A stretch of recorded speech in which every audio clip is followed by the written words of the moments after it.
If you keep flooring the accelerator regularly, you and your passenger will throw up. Seriously, I gotta stop for a bit.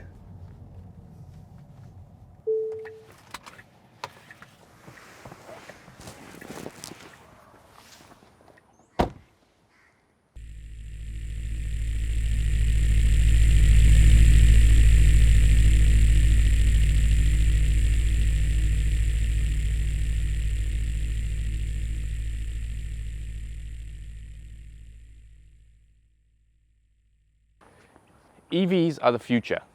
Scratch that, EVs are already the present, with more and more countries racing into an electrified automotive landscape. And the car behind me is helping to do just that. This is the 2021 Tesla Model 3 SR Plus, the latest in a growing range of electric vehicles on offer from the forerunner in this industry. There is a lot to talk about this Tesla, but first, let's go for a drive, shall we?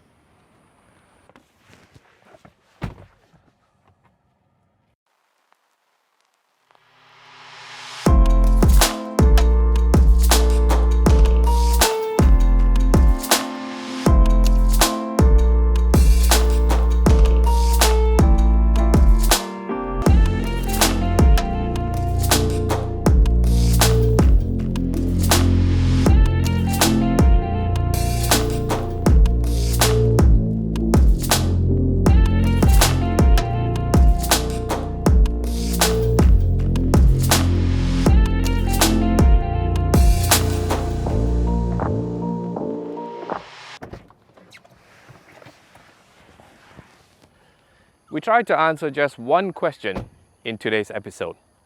What would it take to convince you to give up your current car, which very likely runs on petrol or diesel, for something like this, a full electric vehicle? Let's start with the way it looks. It's not a very pretty car, if I'm being honest. It's a bit bulbous and disproportionate, a bit like me. Something like a Hyundai Ioniq 5 looks way more appealing from a traditional car design sense. You heard that, Hyundai? I'm hoping that you'll let me test the Ioniq 5, just to confirm my affinity for that car. Please lah, call me. But the Tesla does have some interesting design features. It's one of the first EVs to do away with the traditional front grille.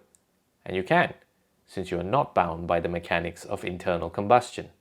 It's got discrete cameras dotted all around the body that feed back to the sensors of the car that govern all the driving aids. Flush door handles are a nice touch, and I'm sure add to the aerodynamic efficiency of the car. And of course, no exhausts on the rear to break up what is otherwise the cleanest and most well-resolved angle of the car.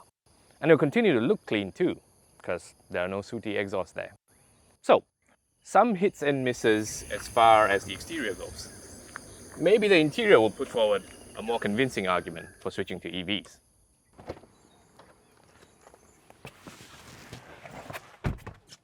Hey, this car's spoiler. Where's the speedos, yeah? If you're getting into the Model 3 for the first time, it can be quite disorienting because there's no radio, there are no aircon controls, there's no windscreen wiper stock, no start-stop button, nothing. I honestly did not know what I needed to do to get this thing started and moving. You can't help but notice the elephant in the room as it dominates the interior completely. Everything in the Tesla is controlled by this ginormous iPad. Well, almost everything. Mercifully, they've made a physical button for the hazard lights. And it still took me a while to find because it's right here. So the car's brain and heart are this gigantic tablet in the center of the dash. Now, if you've played with the infotainment system in your current car, you'll know that it sucks, regardless of the brand of the car. This one isn't like that at all. It's quite good, actually. I mean, yes, sometimes it feels ridiculous that I have to tap the screen to change the direction of the aircon vents or perform other simple actions like open the glove box even. But it's one of the smoothest UIs I've ever seen in a car, and it feels the most natural to use. It's like using a giant smartphone almost. And in some ways, that's what this car is. It's a giant smartphone on wheels.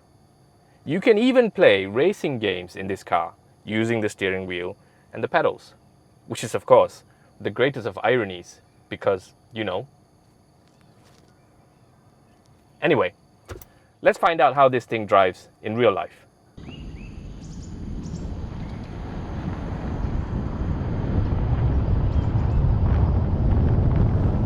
The dominant characteristic of the drive in this car is definitely its brutal acceleration. This is the slowest Tesla on sale today, and it can still do this.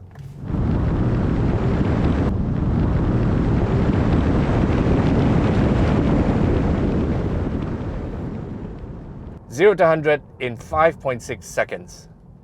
And that's unheard of for a car in this segment just 10 years ago. And not many can keep up with it in this segment even today.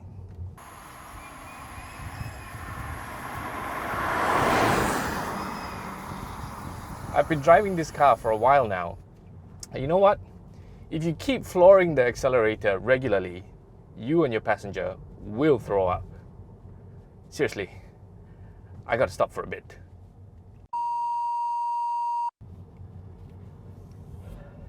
Now, you may think that the Model 3 is a one-trick pony, all American in its straight line prowess, and not that great when the road starts to bend.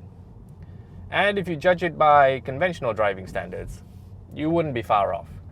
There's no life in the steering, and because there are no sounds from an engine, you can't really use regular oral cues to judge what the car is doing. And because there's no ref counter, and the speed indicator is off to one side on the iPad, sometimes it's not really easy to tell how quickly you're going in this car.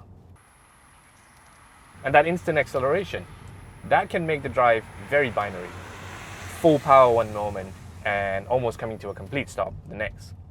If you're not used to it, you and your passengers will be headbanging quite a lot in this car. And the one-pedal driving modes, which incorporate energy regeneration into the braking system, well, those take a little bit of getting used to as well. Get it right, and you'll never have to go near the brakes for much of your daily drive, or in most driving situations, surprisingly. Get it wrong, and more headbanging will ensue.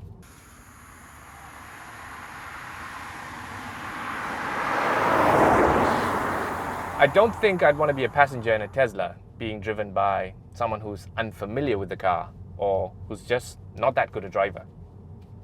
So if you have a friend who's just bought one and is showing you for a drive, I'd say wait 3 months.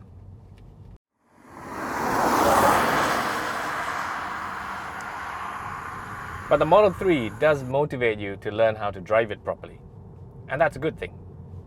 It rewards smooth inputs. And because it's such a heavy car, at 1,700, 1,800 kilograms, with a lowered center of gravity, you can use it to learn the basics of good driving, like weight transfer and understeer and oversteer. Get those principles and the one-pedal driving right, and you'll be making light work of twisty roads without ever having to go near the brakes. It's not bad, this thing. So it's not a bad drive, and it's got a killer infotainment system. But is that enough to get you to ditch the nostalgic petrol-driven cars?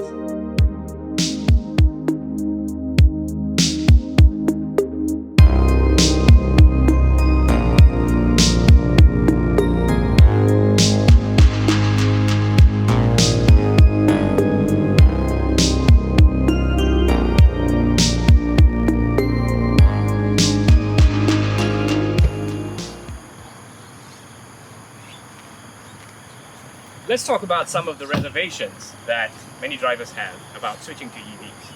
Top on that list, range anxiety. The Model 3 SR Plus is claimed to clock 420 kilometers per full charge and tested unofficially at 380 kilometers on a single charge. So, if you're driving primarily in Singapore, you'll be fine for the better part of a week before having to charge. Now, where do you charge, or the charging infrastructure? That's a more important question. The Tesla iPad is loaded and updated regularly with the locations of all available public chargers in Singapore, split into Tier 1, 2, and 3 chargers, with Tier 3 chargers being the fastest Tesla superchargers. of which there are only 2 in Singapore at the moment. You'll have to wait at least 20 minutes at the other chargers for a sufficient charge. Good thing you have Netflix on that infotainment system then. If you don't have the luxury of living in a landed property here in Singapore, then I'm afraid you will always be planning on when and where your next charge should be. And here's the other thing. If you leave your car with a full tank of petrol and go on a long holiday, you can expect to come back to a car with a full tank of petrol. But it's not so straightforward in the Tesla. You see, Teslas have this cool feature called Sentry Mode, which is a sort of anti-theft device that uses the fitted cameras to monitor for any suspicious activity around the car. This, of course, uses the battery. So you could come back to a car with less than 50% of its original charge. It's called phantom drain. You could turn off this feature, of course, but then you'd be turning off the anti-theft system. You would also have to turn off over-the-air updates that Tesla often uses to push the latest software wirelessly to the car. This will take some getting used to.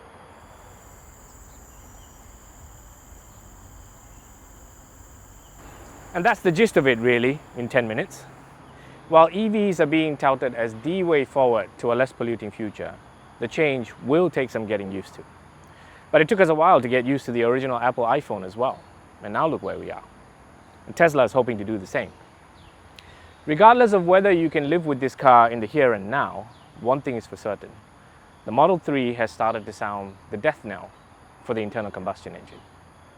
And so it's befitting that we end the episode here, in a graveyard, out of respect for the soon passing of the petrol motor. That's it for now. Okay, uncles and aunties, I'm going back now. Thank you for letting me be here and don't follow me back, okay? Thank you, thank you.